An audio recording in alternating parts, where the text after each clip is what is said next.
علیکم ناظرین، آئینی ترمیم کے خلاف وکلاء برادری نے تحریک شروع کرنے کا اعلان کر دیا ہے۔ آئینی ترمیم منظور مشن کیوں ملتوی ہو گیا؟ ناظرین، آئینی ترمیم اب تک کیوں نہیں ہو سکی؟ اس کو پوسٹ پون کیوں کر دیا گیا ہے؟ آئینی ترمیم پر توسیع پر اتفاق رائے ممکن ہے؟ کیا مولانا فضل الرحمان مان جائیں گے یا ابھی بھی بیچ میں ہی لٹک رہی ہے بات؟ بلاول بھٹو زرداری کا کہنا ہے کہ بدقسمتی سے سیاسی انتشار اس حد تک پہنچ گیا ہے کہ کوئی ہاتھ ملانے کو تیار نہیں ہے۔ ہم نے تو خواہش ظاہر کی ہے کہ اپوزیشن کے سمجھوتے سے ہم آئینی ترمیم کو پاس کرائیں۔ ان کا یہ بھی کہنا تھا کہ اس وقت پی ٹی آئی اختلاف برائے اختلاف کر رہی ہے، مثبت اپوزیشن نہیں بن رہی۔ ان کا یہ بھی کہنا تھا کہ مولانا فضل الرحمان کے اتفاق رائے کے بغیر آئینی ترمیم پاس کرنا ناممکن ہے۔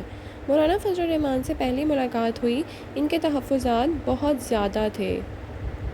بلاول بھٹو زرداری کا کہنا ہے کہ میری پارٹی کے بھی 20 سے 25% تحفظات تھے جو حکومت نے دور کیے۔ مولانا فضل الرحمان کو ساتھ ملانے کے لیے ان کے تجاویز کو بھی ساتھ ملانا پڑے گا۔ بلاول زرداری کا یہ بھی کہنا تھا کہ پیپلز پارٹی کی بھی خواہش ہے کہ آئینی ترمیم کے لیے اپنا ڈرافٹ پیش کیا جائے۔ جے یو آئی بھی اپنا ڈرافٹ بنا رہی ہے۔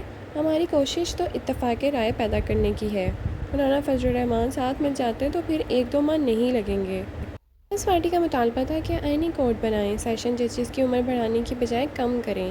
پیپلز پارٹی کا موقف تھا سیشن ججز کی عمر کی حد کم کر 40 کی جج بلاول بھٹو زرداری سے پوچھا گیا کہ کیا اگلے چیف جسٹس منصور علی بننے والے ہیں جو کہ اکتوبر کے مہینے میں ہی بنیں گے، تو بلاول بھٹو نے بڑا کلیئر کٹ بتایا کہ جی ہاں، انہیں بالکل یہی لگتا ہے اور ایسا ہی ہوگا۔ آئیے سنتے ہیں انہوں نے کیا کہا۔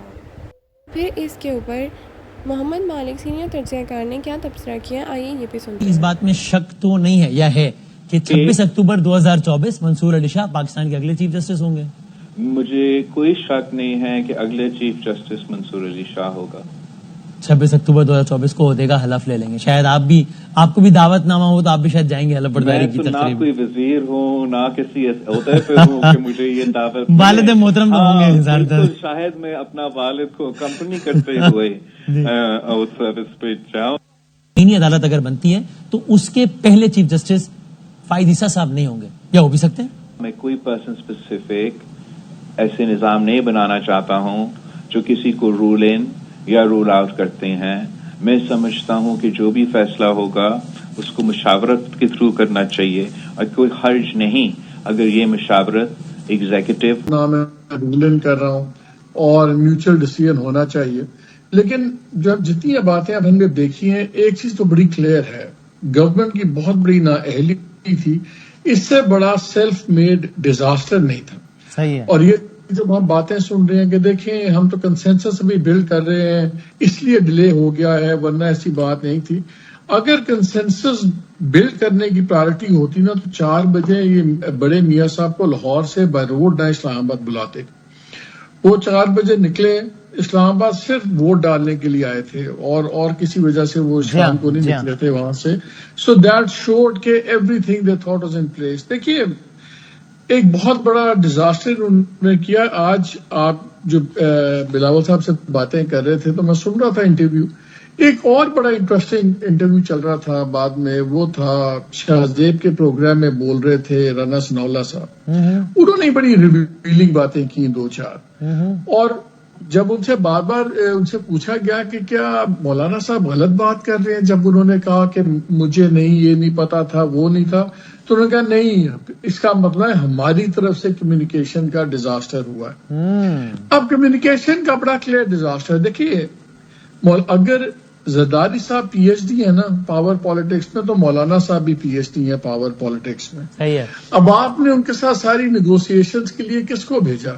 آپ نے بھیجا، عہدوں سے بات نہیں بنتی، دونوں فیڈرل منسٹرز تھے، محسن نقوی کے اور آپ کے اعظم نذیر طارق صاحب کے۔ مجھے بتائیں ان دونوں میں سے کس کا تجربہ ہے ماضی میں مولانا صاحب سے نیگوسیشنز کرنے کا یا بڑی ڈیلز کرنے کا، جس کو کہتے ہیں نا بڑی پاور ڈیلز؟ بڑی پاور ڈیلز میں بہت فیکٹرز ہوتے ہیں۔ میرا خیال تھا رانا ثناء اللہ جائیں گے، میرا خیال تھا اپنا ڈار صاحب جائیں گے، وہ لوگ جن کا ڈیکیڈز اولڈ ریلیشن شپ رہا ہے مولانا صاحب سے، اور وہ ان کو سمجھتے ہیں، وہ ایک دوسرے کو سمجھتے ہیں۔ آپ نے کل کے دونوں یہ نوبسز ہیں. جب آپ مولانا صاحب کو دیکھتے ہیں اور اس گیم کو دیکھتے ہیں, یہ بالکل نیو کمرز ہیں. فیڈرل منسٹر ہونے سے نہیں ہو جاتا یہ چیزیں. تو I think this was a big disaster وہاں سے. اور پھر نظر آ رہا تھا کہ مولانا ایسی سچویشن بنی ہوئی تھی کہ مولانا صاحب چاہنے کے باوجود ان کی سپورٹ نہیں کر سکے. کتنا بڑا ڈیزاسٹر ہوگا کہ کوئی آپ کے ساتھ چلنا بھی چاہے. بلاول بھٹو صاحب پہلے دن سے آپ کے ساتھ چلنا چاہتے ہیں. کبھی ان کو پرابلم ہوتی ہے بجٹ کے اوپر, کبھی پرابلم ہوتی ہے لوکل گورنمنٹ کے ایشوز کے اوپر, کبھی ساری پرابلم, بٹ وہ ایک لارجر پکچر کے تحت چلتے ہیں. اس میں بھی انہوں نے کہا, اب اتنی بڑی انہوں نے بات کی آپ کے شو میں کہ جی میرا تو خیال تھا کہ ان کو پتا ہے اور ہیز آن بورڈ. اب یہ آن بورڈ ہونے کا تاثر کس نے دیا ہے؟ پھر یہ انہی دو لوگوں نے دیا ہوگا. ایک واحد آدمی تھے رانا ثناءاللہ جو کہتے تھے کہ گنتی پوری نہیں ہوئی, اب لگے ہوئے ہیں یہ وہ. خواجہ آصف صاحب نے بھی کہا گنتی پوری ہو گئی, طارق صاحب نے بھی کہا, سب نے کہا. تو مس کمیونیکیشن تو پھر کمیونیکیشن ٹیم کی طرف سے ہوئی ہے نا. سو اس سے بڑا سیلف میں ڈیزاسٹر میری سمجھ سے باہر ہے کہ اتنا کیجولی کیوں لیا گیا. نہ آپ کے نمبر پورے, نہ آپ کی تیاری پوری, اور جن الائنس کو آپ نے لے کے ساتھ چلنا ہے ان کو آپ بہانا بھی نہیں دے رہے کہ وہ جیسے مرضی ہو آپ کے ساتھ چلنے پہ تیار ہیں, لیکن آپ ان کو مواد نہیں دے رہے. آپ ان سے ڈرافٹ چھپا رہے ہیں. چلنے آپ سے میرے سے چھپائیں, مجھے سمجھ آتی ہے. صحیح ہے, ہمیں عقیل نہ بتائے, ہمیں سمجھ آتی ہے. بٹ جس بندے کے کریٹیکل ووٹس ہیں اور جس کو بہت زیادہ ایک پبلک سپیس چاہیے, جب ایک دم آپ نے ہوا بنا دی کہ جی مولانا صاحب تو مان گئے ہیں, تو ویسے ان کے لیے بڑا مشکل ہو گیا ہوا تھا کہ میں اگر ابھی گیا تو ڈیل میکنگ نہ ہو. جیسے بھی آپ نے بات کی تو نہیں, آپ نے نہیں, رانا ثناءاللہ صاحب سے سوال ہوا کہ جی کیا مولانا صاحب کی کوئی ڈیل ہو گئی ہے, تو گورنرشپ کی, سینیٹرشپ کی, ان کا نہیں ایسے ہی تک ہمیں اس بات نہ کریں, انہوں نے ایسی کوئی بات نہیں کی. دیکھیے پہلے ہی مولانا صاحب کے لیے بہت مشکل تھا ان کے ساتھ چلنا, بس ہم سب نے کہنا تھا لو جی یہ ڈیل ہو گئی بھی, اور میرا خیال ہے ابھی بھی چلیں گے ان کے ساتھ اور چیزیں طے ہوئی بھی ہیں. بٹ ہیونگ سیڈ دیٹ اتنا بڑا مکہ سمجھ میں نہیں آتا. اور فیصل وابڈا کا بیان بھی ہمیشہ نوٹ کیجیے. انہوں نے بھی آج بات کرتے ہوئے کہا جی گورنمنٹ بڑی نااہل اور نالائق اور نکمی. یہ میں عقیل بھائی آپ سے پوچھنا ہے کہ یہ فیصل وابڈا صاحب تو فیصل وابڈا صاحب ہمیشہ باتیں کچھ ایکو کرتے ہیں, ہر بات اپنی کچھ باتیں گھبرا تو نہیں گئے وابڈا صاحب کی بات سن کے؟ عقیل صاحب اس پہ سنیں